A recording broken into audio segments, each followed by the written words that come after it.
So let us start with the maximum likelihood method for finding estimators.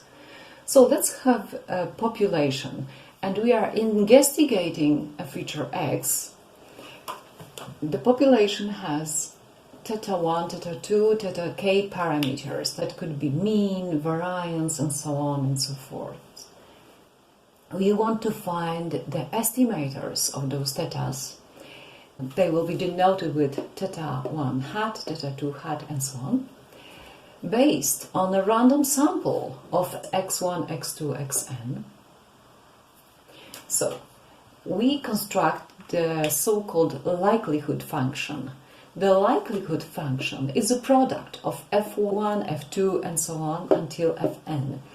Each fi is a density function, if this is a continuous random variable, or just probability distribution function if this is a discrete random variable. So we multiply those functions. Of course, those functions depend on the values of the sample and on the parameters. Okay, so the estimators of the parameters will be those values such that the likelihood function has the maximum value. So we're choosing what is the most probable.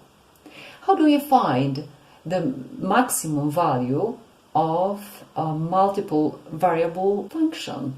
It's a quite tricky question from the mathematical point of view.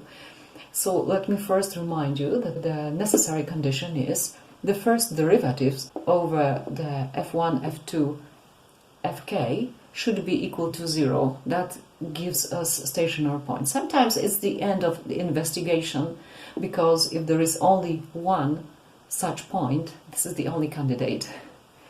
Okay, but to have the sufficient condition, we should be investigating the quadratic form, which is concerning the second derivatives over a different mixture of those variables times hi, hj, not all of them disappearing at the same time. Okay, it looks very, very difficult at first glance, but let's think about a situation when we have just one parameter. If theta is unique parameter,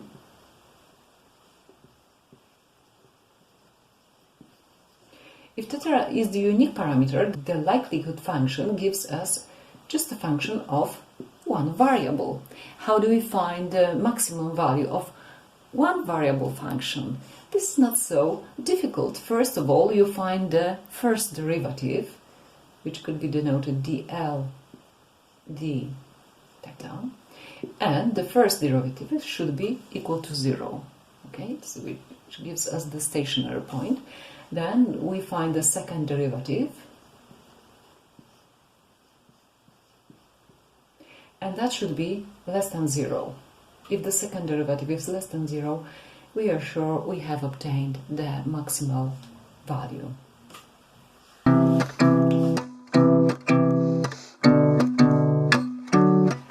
So let's use the maximum likelihood method. Example.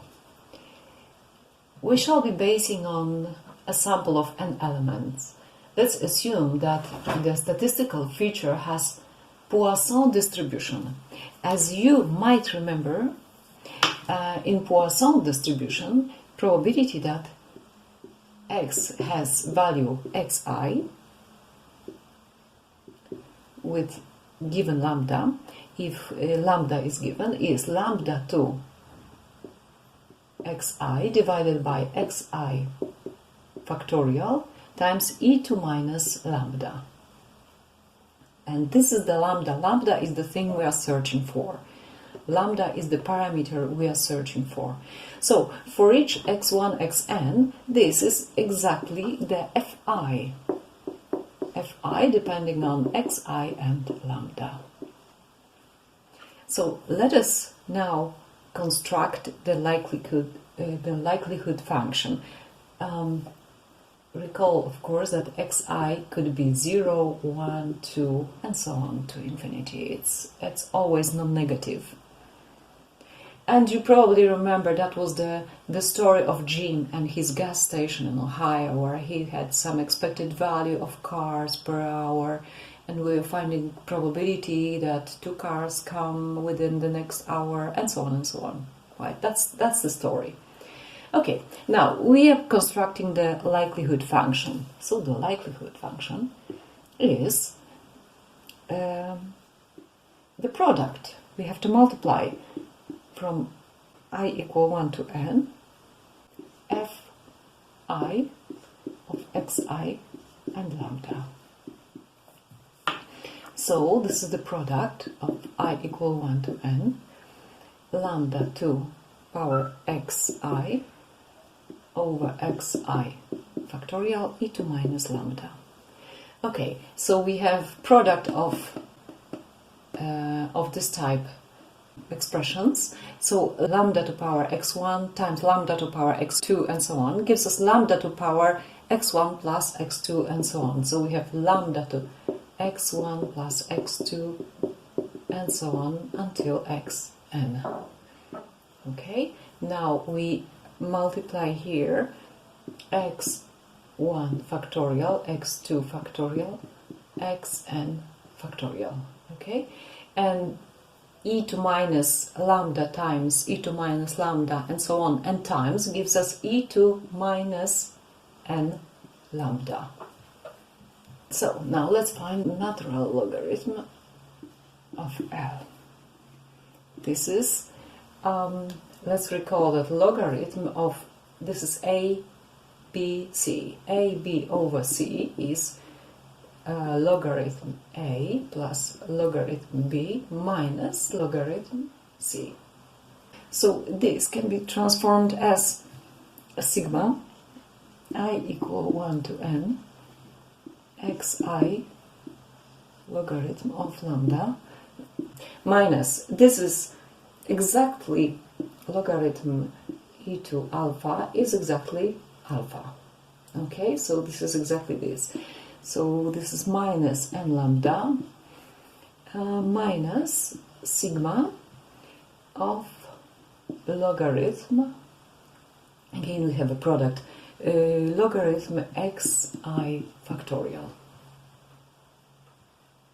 Okay, so now it's time to find the derivative, the first derivative over lambda. So the ln L over d lambda. Why we're using natural logarithm instead of the function is because they have the same maxima and minima, but they are for obvious reasons much easier to deal with. Okay, so we have the following formula, 1 over x. Okay, so that's why we have 1 over lambda. So we have, this goes up, sigma xi over lambda from I equal 1 to n minus derivative of lambda is 1, so we have minus n, and this must be equal to 0. Okay, from this equation, what do we see? We want to find lambda out of this, so we calculate that lambda should be equal sigma of xi over n. And this is exactly x hat. This is exactly the mean of the sample. So that's the only candidate so far. Let's check that the second derivative indeed is negative. So derivative of this is minus sigma xi over lambda. So this sum is non-negative. In most cases it will be positive because of the xi's values. This is square, so it will be positive. So that's why this is negative. So we have maximum. So the conclusion is mean of sample is estimator of greatest likelihood.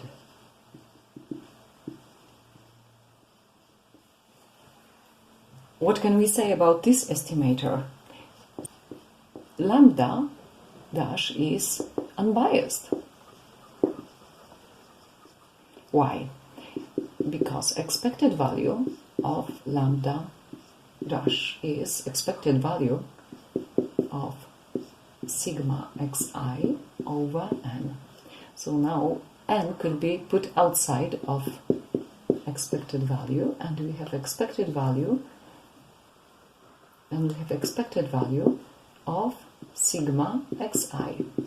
But expected value of sum is sum of expected values, so we have 1 over n, expected value 1 plus expected value 2 plus expected value n, and we remember x has Poisson distribution, so expected value in Poisson is exactly lambda, so this is lambda, and so on, this is lambda. So we have n times lambda, so we have n times lambda over n, which is equal to lambda. So we obtain expected value of this estimator is exactly lambda. So this is an unbiased estimator. We can also show it is effective.